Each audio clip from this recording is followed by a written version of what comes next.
Ano nga ba ang Quasi-Law Enforcement Agency? Ang Quasi-Law Enforcement Agency ay tumutukoy sa mga ahensyang nagpapatupad ng batas na nilikha ng iba't ibang DOCC na itinatag ang mga ahensyang ito sa pamamagitan ng kanilang karakter o batas na lumilikha sa kanila. May layunin sila magbigay ng seguridad, protection at pagpapatupad ng batas sa mga lugar na sakop nila.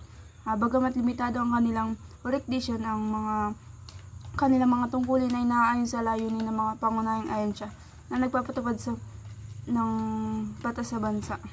Mga halimbawa ng Quasi-Law Enforcement Agency, ang Airport Police Department, MIAA, Law Enforcement Department, Subic Bay Metropolitan Authority o SBMA, UPD Lima Police Force, ang Free Airport Area of Bataan Police Force, FISA Police Force, Argo Industrial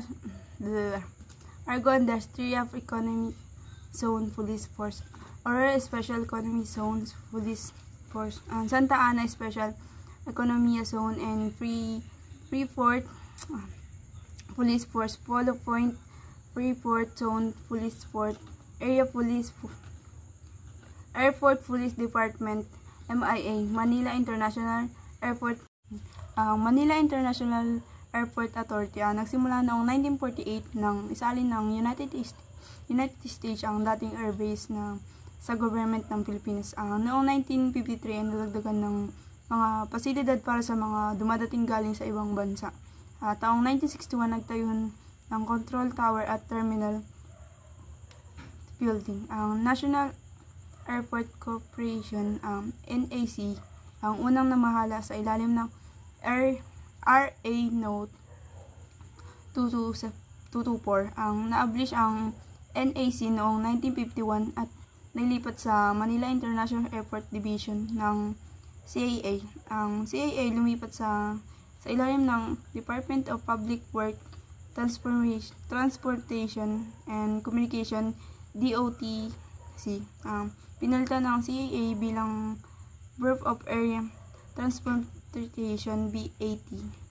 Noong 1947, binuo ang Airport Police Force kasabay ng Airport Protection Service.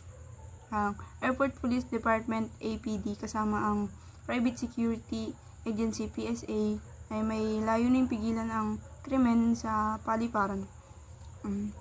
At siguro din ang pagsunod sa LAO Annex 17. Maging world-class na airport law enforcement ang kayang makipagsabayan sa mga international airport goal, protektahan ang civil aviation laban sa mga banta at gawaing global standard and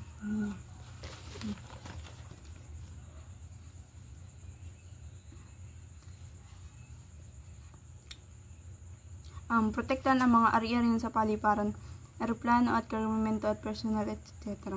Ang kontrolin ang galaw ng tao at sasakay sa mga airplane.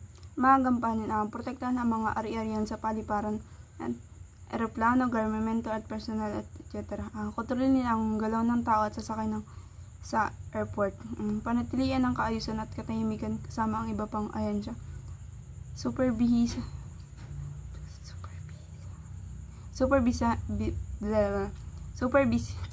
ang mga private security tulad ng Philippine Aviation Service Corporation. Pinatupad ang mga kautusan ng Airport General Manager, nagpapatrula sa 24/7, tumutulong sa daloy ng trapiko at nagbibigay ng serbisyo sa mga pasahero para sa kanilang mga kaligtasan at kaginawa.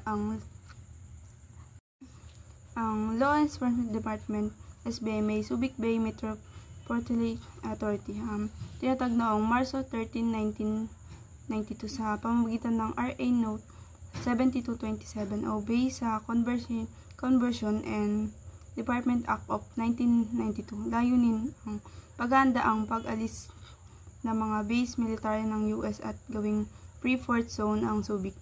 Nagbigay ng tax at duty free base sa mga negosyo sa loob ng zone. Si Han Richard Gordon, ang dating mayor ng Olongapo, ang kauna-unahang chairman ng SBMA, tungkulin ng Law Enforcement Department LED.